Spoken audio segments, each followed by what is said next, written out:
Hello bachcho, let's read out the question first. Parallel rays of light from sun falls on biconvex lens of focal length f and the circular image of radius r is formed on the focal plane of the lens. Then which of the following statement is correct? So for this, let's see the solution. But before of that, let's look the key concept which we are going to use here for this question. तो generally यहाँ पर हम इसके concept को सबसे पहले समझ लेते हैं. सो क्वेश्चन बोल क्या रहा है कि एक बाय कॉन्वेक्स लेंस है. सो लेट सपोज कि ये बाय कॉन्वेक्स लेंस हो गया, ये उसका एक्सिस हो गया. ठीक है, यहाँ पर मैं हॉरिजॉन्टल एक्सिस ड्रॉ कर लेता हूँ. लेट सपोज कि ये हॉरिजॉन्टल एक्सिस हो गया. ठीक है, अब इस बाय कॉन्वेक्स लेंस पे पैरेलल रेस क्या हो रही है, फॉल हो रही है. सो लेट सपोज कि मैं ये 3 पैरेलल रेस फॉल कर रहा हूँ यहाँ पर, और जैसा कि सन की रेस फॉल हो रही है. सो ऑब्वियसली जो सन होगा वो इन्फाइनाइट प्लेस पर होगा. So let's say object at infinite place. ठीक है, सो जब ये रेस यहाँ पर फॉल हो रही है, सो बोल रहा है कि circular image of radius R form कर रही है on focal plane of lens. तो यहाँ पर क्या बनेगा, एक सर्कुलर इमेज बनेगा लाइक दिस. और जाहिर है ये आफ्टर रिफ्रैक्शन ये कहाँ गैदर हो जाएंगी, इस पॉइंट पर क्या हो रही है, वो गैदर हो रही है. सो ये हो जाएंगी complete diagram.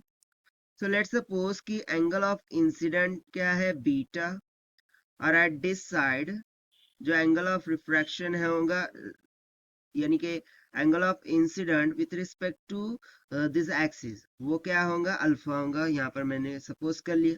Now as per the question, radius of this circular image वो क्या है, आर है. सो ये जो कंप्लीट लेंथ है वो ट्वाइस ऑफ आर की इक्वल हो जाएंगी. ठीक है, नाउ फ्रॉम दिस पॉइंट यानी कि जहां पर इमेज बन रही है टू द लेंस, ये जो डिस्टेंस है ये ऑब्वियसली फोकल लेंथ के इक्वल होगा, डेट इज एफ के इक्वल. सो यदि मैं इसको नेम दे दूं, लेट सपोज कि ये जो पॉइंट है मैं इसको मान लेता हूँ P, this point let suppose as Q, और यहाँ पर ये जो ओरिजिन जो सेंटर है उसको मैं मान लेता हूँ आर के इक्वल. सो ये एक ट्रायंगल बना रहा है. So here we will say in triangle PQR, by using the trigonometric property, what I can write, the tan of beta, ये जो tan of beta है, ठीक है, ये किसके इक्वल हो जाएगा, simply opposite upon adjacent के. से यहाँ पे अपोजिट कौन सा है, PQ है, डिवाइडेड बाय एडजेसेंट क्या है, PR. ठीक है, so it will be equals to PQ कितना है, देखिए ट्वाइस ऑफ आर की इक्वल है, length of image, divided by PR कितना है, F, that is focal length. From here the radius of image R will becomes out equals to F by 2 times of tan of beta.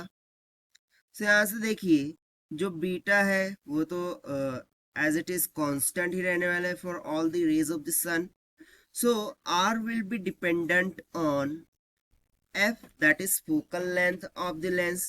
ठीक है, R किस पे dependent होगा, focal length of the lens पर होगा ना. यहाँ पर यदि हम ऑप्शन के थ्रू जाए, सो ऑप्शन में क्या बोल रहा है, area of image pi are square directly proportional to. ठीक है, सो इसके लिए मैं क्या करता हूँ, यहाँ पर इसको पाई से मल्टीप्लाई कर देता हूँ और आर का स्क्वायर ले लेता हूँ. सो सिंपली ये साइड में भी हमारे पास क्या आ जाएगा, फोकल लेंथ का square.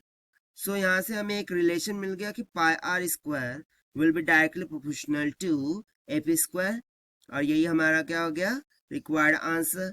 Now according to this, if we try to match with the option, so यहाँ से option B, that is area of image pi r square directly proportional to f square will become correct.